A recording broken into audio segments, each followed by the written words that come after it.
¿Qué tal, amigos? Gracias por acompañarnos a una edición más de su programa Polos Opuestos. Hoy hablaremos sobre los problemas de respiración que aquejan a la gran parte de la ciudadanía milagreña. Para ello, hemos invitado al doctor Daniel Salame, especialista en neumología. Trabaja en el Hospital del Seguro Social de la ciudad de Milagro. Bueno, ahora debido a los cambios de clima frecuente, hay un aumento en la incidencia de enfermedades que competen exclusivamente al aparato respiratorio. Por esta razón, en los diferentes hospitales, ustedes van a ver que hay gran cantidad de niños, más que nada, que asisten por esta enfermedad, ya sea por un proceso gripal o por algo mucho más serio, en lo cual es valorado por los colegas médicos y tienden a realizar su respectiva internación hospitalaria. Esto sumado a muchos factores, ya sea que el paciente tenga una enfermedad respiratoria de base, ya sea asmático, ya sea problemas un poquito más serios, complican lo que es la normal evolución de esta enfermedad. Normalmente, este tipo de enfermedades, ¿a qué personas le puede caer? ¿A niños? ¿Cuáles son más vulnerables a este tipo de enfermedades? Generalmente son los niños, niños menores de 9, 6 años, personas ancianas, personas mayores a 65 años, 68, 70 años, o aquellas personas que tengan una enfermedad crónica de base, por ejemplo, diabetes, por ejemplo, cáncer, por ejemplo, o que estén tomando cierta medicina que produzca que sus defensas bajen, como por ejemplo en este caso los corticosteroides. Doctor, ¿este tipo de enfermedades le puede llevar a un paciente a la muerte? Claro que sí, o sea, si es una enfermedad que se presenta en un paciente que esté inmunocomprometido, en un paciente que tenga sus defensas un poco comprometidas, lógicamente va a ser un poquito más difícil curarse que en aquel paciente que no tenga ningún antecedente previo. Por ejemplo, no es lo mismo un proceso gripal en un paciente joven, sano, que en un paciente que tenga, por ejemplo, que esté pasando una sesión de quimioterapia por un cáncer, por ejemplo. Tiende a comprometer un poco más su vida, ¿no? Normalmente, ¿qué tipo de acciones debe realizar las personas que están ya con este tipo de problemas? Primeramente, no automedicarse. Yo sé que a veces nos cuesta mucho hacernos ver de un profesional.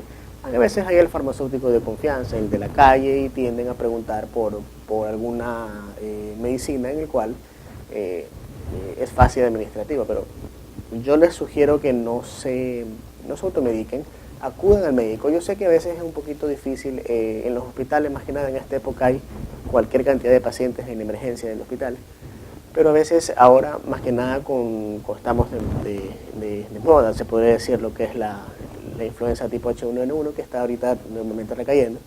No se automediquen, busquen el profesional lo más adecuado, lo más pronto posible, el profesional adecuado lo más pronto posible, ya sea en los hospitales o en los diferentes centros de salud, ¿no? Bueno, en el 2009 hubo la epidemia de la gripe mal llamada porcina, o gripe española, que es el H1N1, ¿no? En esa época, bueno, surgió una mutación de este virus. Por esta razón hubo todo lo que pasó en el 2009. Se fabricó una vacuna, se inmunizó principalmente al personal que estábamos dentro, que es personal de la salud, y más que nada a personas que tenían riesgo de contraer esta enfermedad. Es un virus gripal, ¿no? Es un virus de gripe, pero tiende a cursar distinto clínicamente lo que normalmente ocasiona una gripe. Esta patología hay que tener mucho cuidado, ¿no? Es parecido a un cuadro catarral, fiebre, hay tos, hay dolor de garganta, pero la diferencia es que tiende a acompañarse a veces de cuadros digestivos o ahogo. El paciente tiende a sentir dificultad respiratoria. Por eso es importante diagnosticar dentro de las primeras 72 horas que el paciente acuda a la emergencia, especialmente si tenga estos síntomas, ¿no? Como ustedes verán en las noticias, ya en Tungurahua hay 51 casos, hay 2 muertos, entonces, y más que nada todo el cinturón, si usted se pone a ver, Perú, Chile, Colombia, o sea, el virus se está expandiendo dentro de lo que es el cinturón del Pacífico. Normalmente este virus, ¿por qué se da? ¿A qué se debe? Normalmente los brotes gripales reaparecen cada 2 a 4 años. Por esta razón las vacunas, si usted va a ver, las vacunas gripales se fabrican cada año. Porque las mutaciones, toda vacuna de la gripe se sale cada año. Y por esta razón, el brote que salió en el 2009 aparentemente se controló, se vacunó, pero esta es la época en que ya estábamos esperando que reaparezca nuevamente, ¿no? O sea, y por esta razón el gobierno más que nada está buscando medidas preventivas, ¿no? Porque ahorita se están manejando 2 tipos de gripe, el H1N1 y el H3N2. Son dos tipos de virus, por lo cual el gobierno está tratando de fabricar la vacuna lo más pronto posible. ¿Se puede prevenir? Así es. El virus se puede prevenir sencillo, tan fácil como es lavado de manos. O sea, si hay un paciente con gripe, nosotros que manejamos pacientes hospitalarios, chequeamos uno y otro paciente, tenemos que lavar nuestras manos y secado con papel, no secado con toalla, ¿no? Y en aquellos pacientes, bueno, en aquellos profesionales que tienen a manejar este tipo de pacientes, el correcto uso de una mascarilla que es el N95, que afortunadamente en nuestro hospital, nuestro gobierno nos lo damos, ¿no? En el hospital donde usted trabaja, acá en Milagro, ¿se han generado este tipo de casos? ¿Están preparados ya para combatir este problema? Nosotros precisamente tenemos aislado en el 4º piso un área exclusiva para estos pacientes. Por orden ya tenemos orden arriba de Quito que dispongamos de un lugar como para poder aislar a este tipo de pacientes. Está capacitado el personal, más que nada el personal que hace triaje afuera en la emergencia, que todo paciente gripal que sospechen del H1N1 tienden a hagan el respectivo triaje como para poder hay personal capacitado como para poder identificar este tipo de pacientes y poder lógicamente administrar. Nosotros el diagnóstico demora 3 días. Es tan sencillo como un hisopado nasal. ¿Aquí en Milagro también ya se detecta o tienen que hacer otro tipo de exámenes especiales en otra ciudad? El examen es por PCR, es una Rapid Test PCR, RT-PCR en las clínicas en inglés. Aquí lo hace el Instituto Nacional de Higiene por orden ministerial, ya que lógicamente privadamente usted lo encuentra en diferentes laboratorios, ¿no? Pero el laboratorio de confianza, de acuerdo al ministerio, es el Instituto Nacional de Higiene, el Leopoldo Izquieta Pérez en Guayaquil. Uno tiene que, lógicamente, tomar la muestra adecuada, ¿no? Enviar la muestra rotulada con una ficha que nosotros nos dan, de esta manera para, si sale positivo, garantizar el cerco epidemiológico que se llama. O sea, en el hospital, en el ministerio, tenemos que, como nosotros como IES, tenemos que notificar obligatoriamente al ministerio que tenemos este tipo de paciente y el ministerio va a hacer el cerco. ¿Qué quiere decir cerco?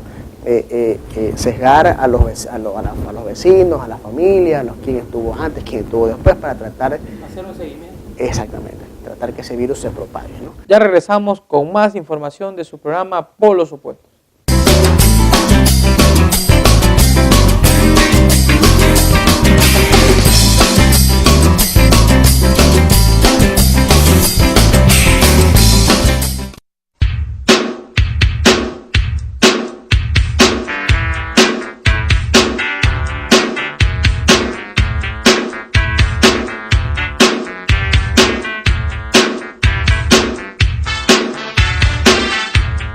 Regresamos en tu programa Polos Opuestos con el doctor Daniel Salame. Estamos conversando sobre el virus H1N1, la problemática que genera este virus. Doctor, me decía sobre los exámenes que no se hacen en nuestra ciudad, sino se los hacen en Guayaquil, y son exámenes especiales. ¿Por qué se debe esto?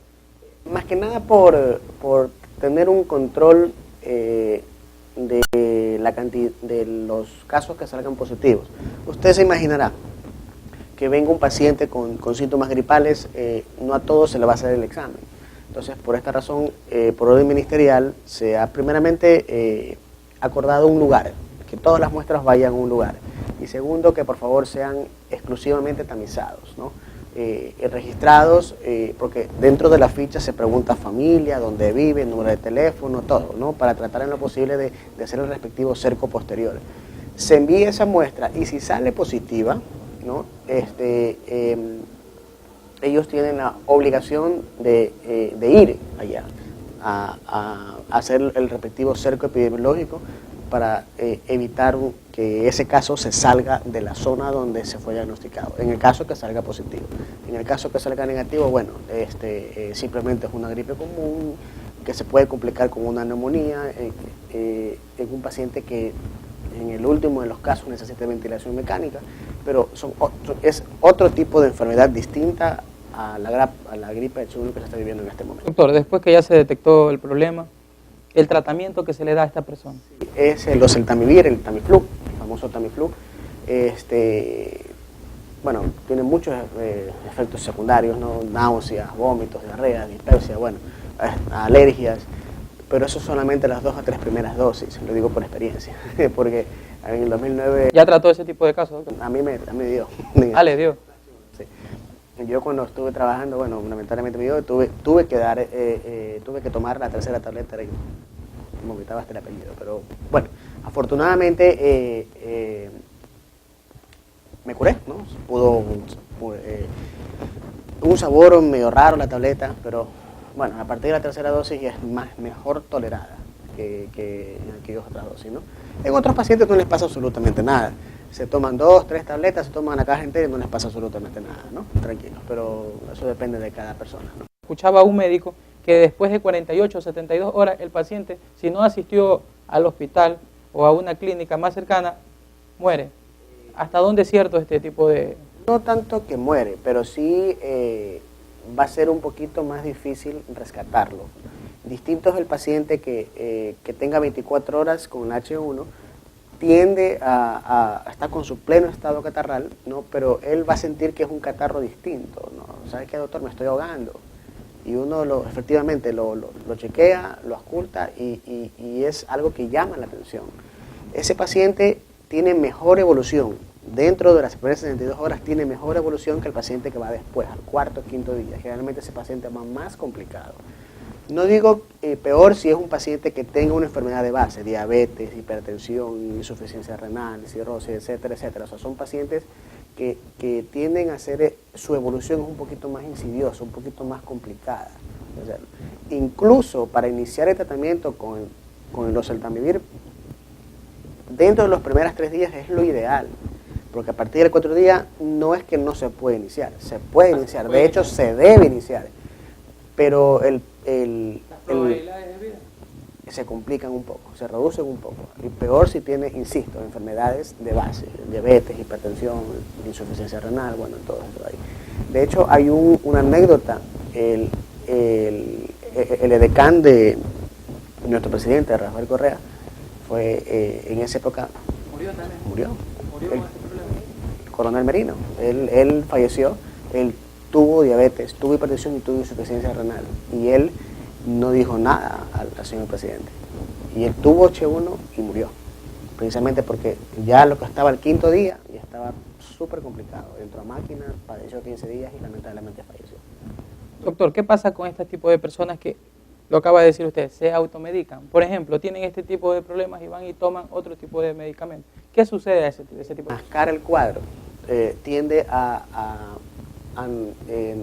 nosotros, la gripe H1 tiene una evolución que nosotros lo sabemos, pero si él empieza a tomar antibióticos de la esquina o simplemente porque un vecino le dice, a mí me hizo bien toma esta tableta, porque a mí me hizo bien, va a ser una gripe común y corriente.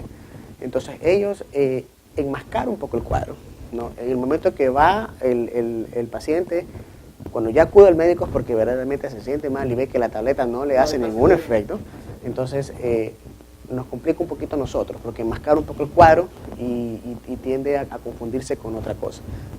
Por eso es importante, exclusiva, que solamente no se automediquen, por favor, simplemente acudan al médico, aseo de manos, lávense las manos, séquense con toalla para tratar en lo posible. Y si hay un caso de que ustedes sospechen que hay una gripe H1N1, tienen los centros de salud para poder notificarlo, ya sea el IES o el Ministerio de Salud Pública.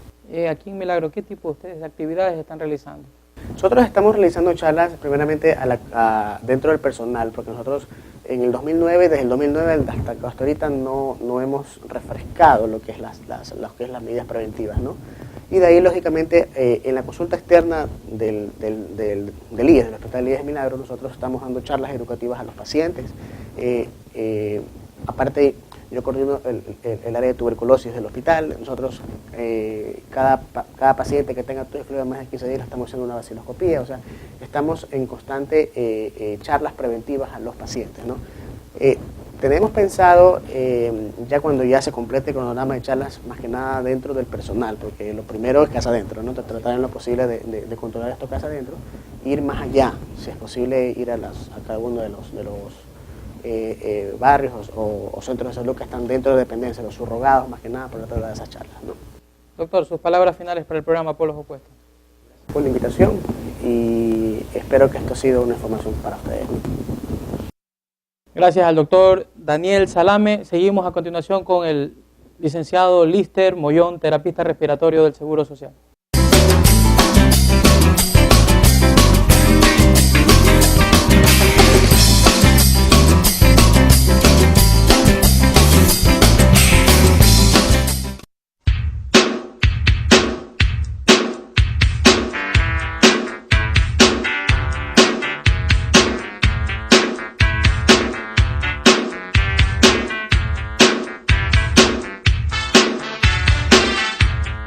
Estamos de regreso con la presencia del licenciado Lister Mollón Salazar, terapista respiratorio del Hospital del Seguro Social de nuestra ciudad.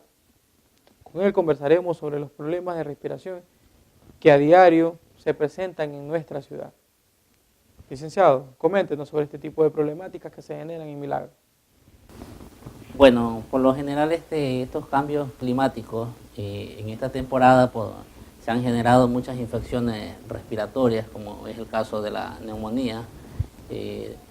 Neumonía tanto de la comunidad, que estamos atendiendo tipos de pacientes, también con bronquitis agudas, ¿no? Con congestiones bronquiales, y en estos tipos de pacientes pues nosotros tratamos de realizar los tipos de procedimientos, como es la nebulización, la quinoterapia, dentro de nuestra profesión como terapistas respiratorios.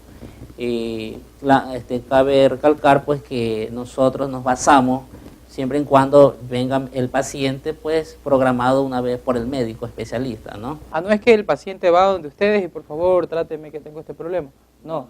Hay un procedimiento para llegar a donde ustedes. Claro, para llegar al área de terapia respiratoria, en primer lugar tiene que pasar por el médico, sea por el área de emergencia o sea por consulta externa, y el médico, una vez valorado al paciente, pues indica y selecciona pues al paciente para poder llegar al área de terapia respiratoria con los procedimientos que se puedan realizar allí dentro. Normalmente, ¿qué tipo de enfermedades se detectan en su área?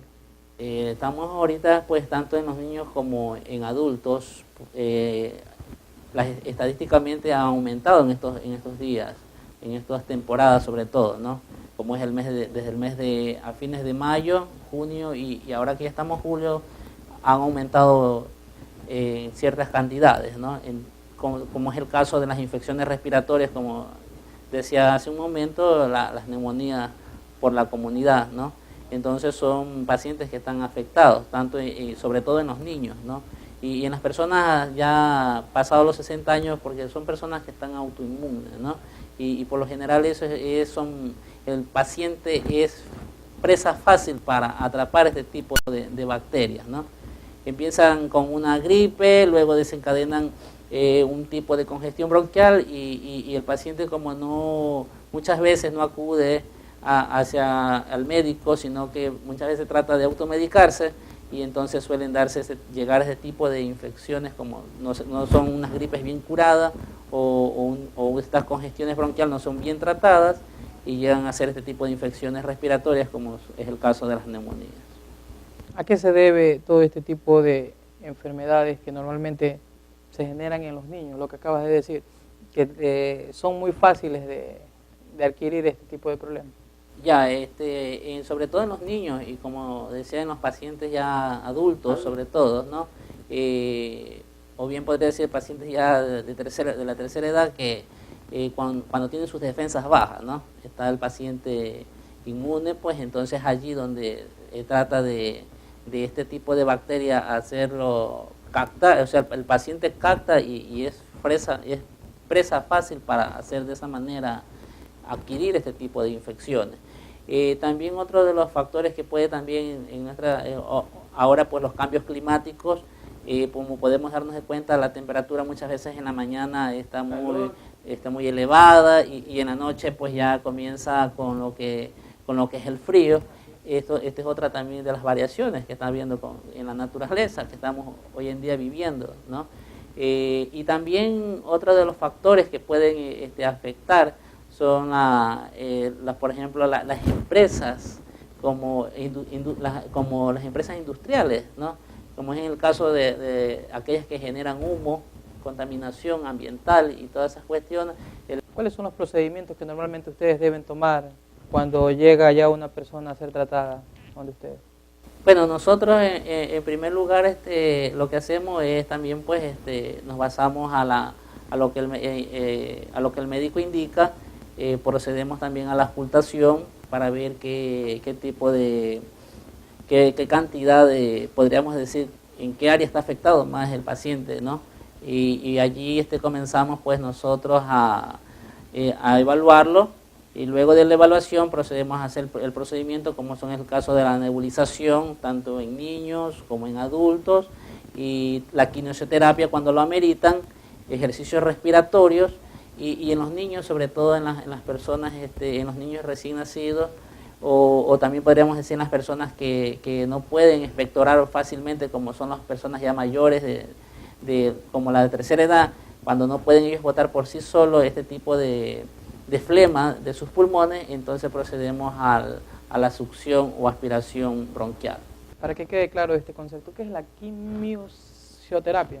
Ya, la quimioterapia es una técnica en la cual nosotros procedemos pues a colocar al paciente con drenajes posturales, y usamos también pues allí el tipo de percusiones, para que son palmadas que se generan en la parte del tórax, para que esa flema que está en los pulmones pueda desprenderse y pueda ser eliminada por el medio de la expectoración, sea en los niños o en los adultos. Y también usamos tipos como máquinas como los vibradores o percutores eléctricos, ¿no? Este tipo de máquinas, hace días conversaba con un compañero que maneja también la parte de terapia, y decía que ya los pueden adquirir o los pueden tener en su propia casa para ellos realizar este procedimiento. ¿Qué es cierto esto? ¿Es factible o no es factible? Bueno, yo pienso que muchas veces no es recomendable, ¿no? Porque de pronto podemos, no a todo tipo de pacientes podemos realizar la quimioterapia o usar estos tipos de vibradores o percutores, porque esto debe de ser, en primer lugar, tratado por el profesional de la salud. En este caso, nosotros como terapistas respiratorios estamos ejerciendo ese tipo, ¿no? Y no todos deben de ser con la misma densidad. Cuando usamos estos vibradores, hay ciertos como índices o ciertas calibraciones dependiendo de la edad, dependiendo de la enfermedad que tenga el paciente, tenemos que usar. No es que yo compro la maquinita, voy en mi casa y me realizo la terapia. No es así, porque en primer lugar tiene que ser medicado para ver qué tipo de medicamento vamos a usar durante la nebulización. Entonces es preferible no hacerlo, porque de pronto lo podemos hacer de una manera incorrecta, y esto va, por ejemplo, en el caso de la nebulización, el paciente al conectarse la mascarilla, el medicamento entra directo hacia el aparato respiratorio, ¿no? Entonces puede generar muchas causas y muchos problemas, y entonces no es recomendable. Licenciado, sobre este tema seguimos en el próximo bloque para finalizar nuestro programa Polos Opuestos.